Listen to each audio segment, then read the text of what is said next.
Conectando. Conexão Segura, o podcast da D7 Brasil que é a sua ligação direta com o mundo da segurança cibernética.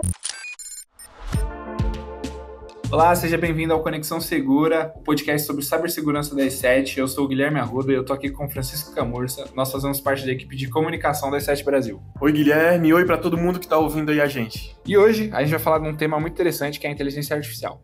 Mas a gente vai focar nos desafios que ela traz para a segurança das empresas. E, bom, pensando nisso, a gente trouxe uma pesquisa que é a pesquisa da consultoria global Oliver Wyman. 57% dos brasileiros acreditam que a inteligência artificial está sendo adotada cada vez mais. Mas será que as empresas estão preparadas para os riscos que vêm junto com essa tecnologia? E é uma frase que eu falo muito nesse podcast, mas será que ela também abre portas para os cybercriminosos? Ótima pergunta, Guilherme. E de acordo com a pesquisa aí também da McKinsey, que foi realizada em 2024, 72% das empresas no mundo já adotaram a tecnologia de inteligência artificial. Um salto bastante expressivo em relação aos 55% que foram registrados em 2023. No entanto, vale destacar também que essa rápida adesão vem acompanhada de desafios importantes, como maior exposição a ataques cibernéticos, riscos de vazamento de dados e até mesmo a possibilidade de manipulação dos próprios modelos de inteligência artificial. E para entender melhor esse cenário, sempre conosco aqui, Daniel Barbosa, o pesquisador de cibersegurança da D7. Daniel, bem-vindo. Olá, pessoal. Oi, Fran, Guilherme, a todos que nos ouvem. Obrigado pelo convite. Bem-vindo, Daniel. Nos próximos blocos, nós vamos destrinchar um pouco esse assunto de hoje em 3 tópicos. Vamos falar sobre serviços de empresas que usam a inteligência artificial, vamos falar de colaboradores que utilizam a inteligência artificial no seu ambiente de trabalho e as vulnerabilidades e ataques que podem ocorrer.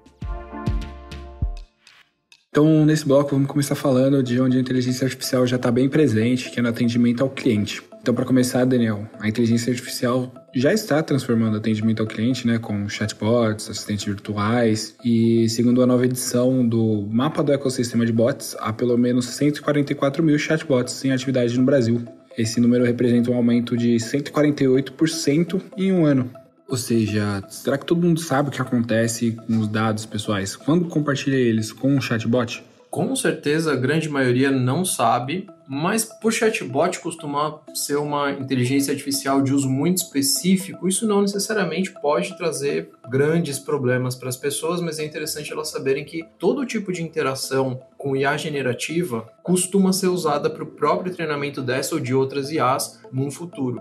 Então é interessante ter essa parcimônia aí com que se vai interagir com o chatbot, mas como eu disse, por ser um fim muito específico, costuma levar a pessoa apenas para alguns desfechos de atendimento que são interessantes para aquele momento da empresa. Então, não tem tanto problema assim, a meu ver. E, Daniel, que tipo de informação sensível os usuários podem compartilhar aí com chatbots? Nos chatbots, eles costumam não abrir tanta margem assim para compartilhamento, para receber informação de diversos tipos, diferente, por exemplo, de uma IA generativa como o ChatGPT, Gemini, etc. Essa sim, se você compartilhar informações mais sensíveis, por essa característica de poder usar essa interação com a IA para treinamento futuro, pode fazer com que a IA processe a sua informação e acabe entregando para um próximo usuário que fizer algum tipo de interação que exige uma resposta pertinente àquilo que você interagiu.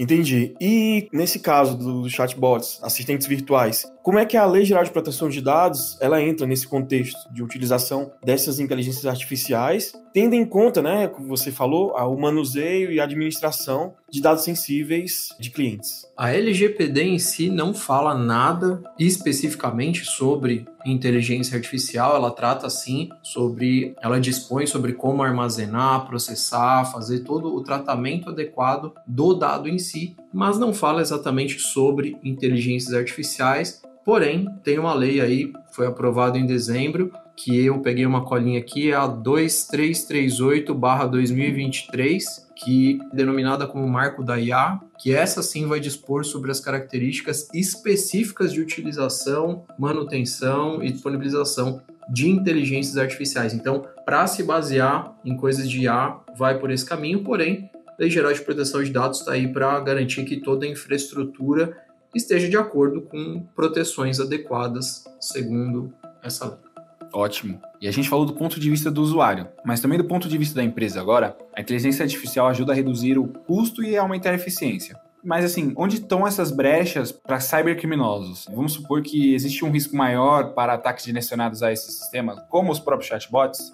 Bom, a segurança pode entrar em diversos pontos da inteligência artificial. O nível de exposição mais preocupante, pelo menos que eu identifico, seria a exposição do próprio servidor de inteligência artificial, né? Idealmente, a segurança precisaria ser pensada desde o início do projeto para que se entenda o caminho que o dado vai fazer internamente na inteligência artificial e proteger todas essas nuances. Se o ambiente tiver estruturado, tiver adequado, não vai ter um risco direto de ataque direcionado, né? Você vai ter um risco indireto, porque se um criminoso permeia o ambiente e eventualmente acha o servidor de inteligência artificial, ele pode causar danos ali, mas se ele não está exposto diretamente na internet, se for, por exemplo, uma IA interna da empresa, não há um risco direto, só indireto.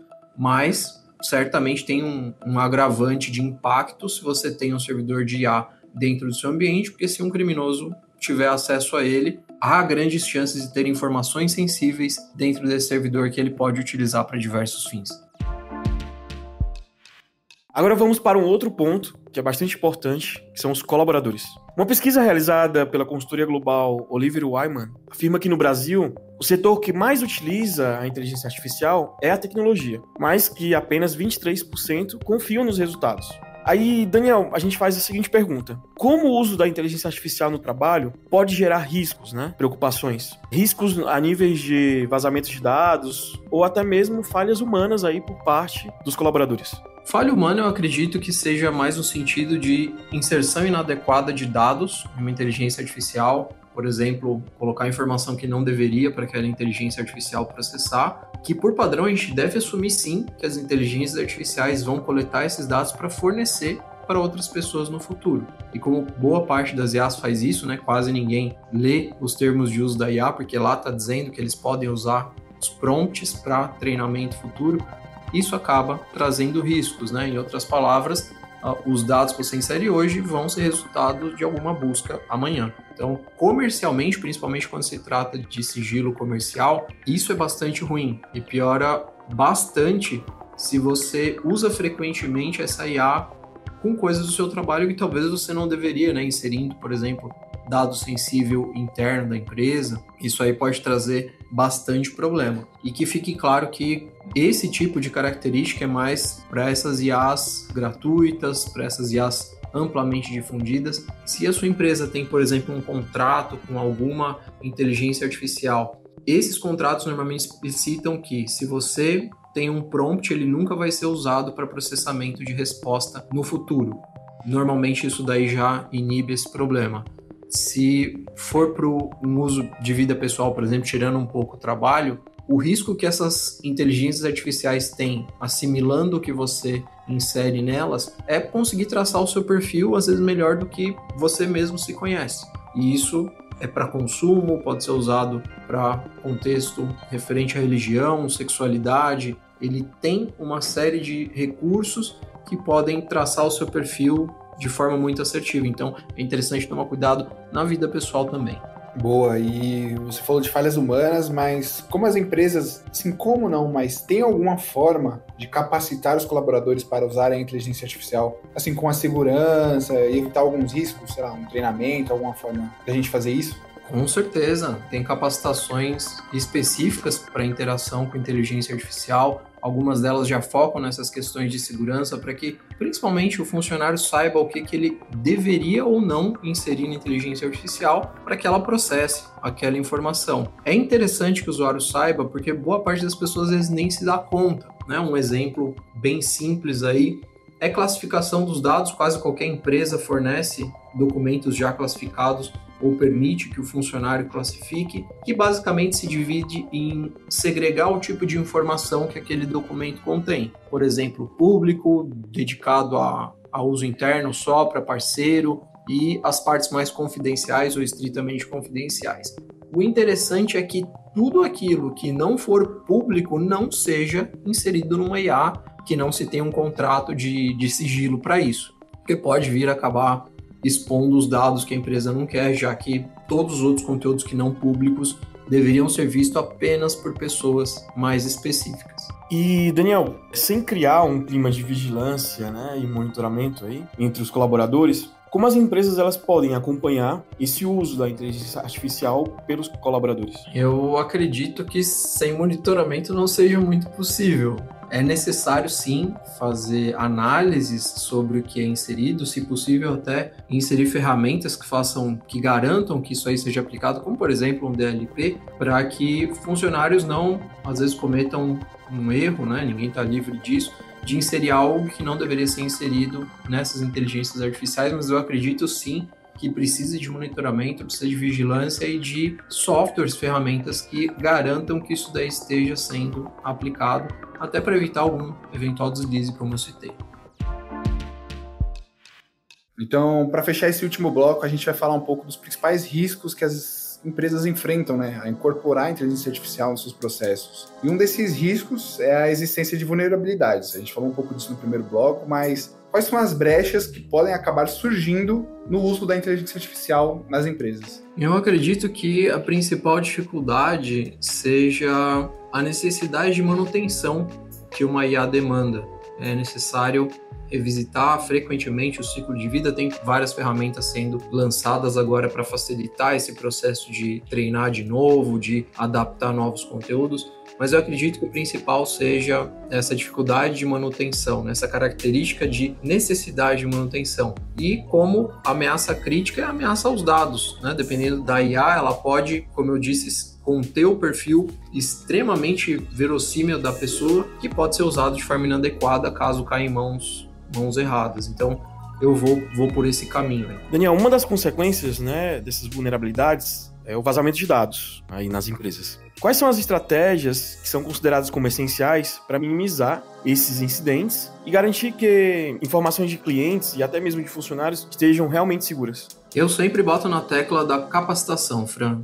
Fazer conscientização periódica, fazer com que os funcionários entendam por que aquilo é necessário, porque isso daí facilita bastante na forma como eles vão agir de forma adequada futuramente. E, claro, implementar a ferramenta que ajude a inibir um eventual vazamento, uma eventual interação inadequada, como o DLP. E todo cuidado que se tem nesse ambiente, mesmo sem inteligência artificial, e aqui eu destaco solução de proteção de host, como endpoint, etc., tem que ser levado em conta também. Não é só porque, às vezes, um ambiente não está com uma inteligência artificial interna que se vai negligenciar outros pontos de proteção. Precisa sim adotar a proteção para todos os hosts, sendo eles com IA ou não, mas focar um pouquinho mais nas camadas de um servidor, por exemplo, tão crítico quanto de inteligência artificial. Então, eu fiquei com uma dúvida aqui, a gente falou um pouco de inteligência artificial e IA generativa. Tem alguma que, assim, não recomendaria ou acho que é meio arriscado usar? Eu não vejo nenhum tipo de contraindicação, digamos assim, para inteligências artificiais, desde que sejam essas amplamente conhecidas de mercado, né? Tem inteligências artificiais feitas para cybercrime, especificamente essas, aí eu definitivamente não recomendo o uso. Mas essas grandes inteligências artificiais, todas têm prezado bastante por proteção de dados, têm prezado por tratar de forma adequada todas as interações, então pode usar sim, só bastante cuidado com o tipo de inserção de informação que você faz nessa IA que você optou por usar. Mas se for a IA que você identificou como adequada para o seu uso, use com parcimônia.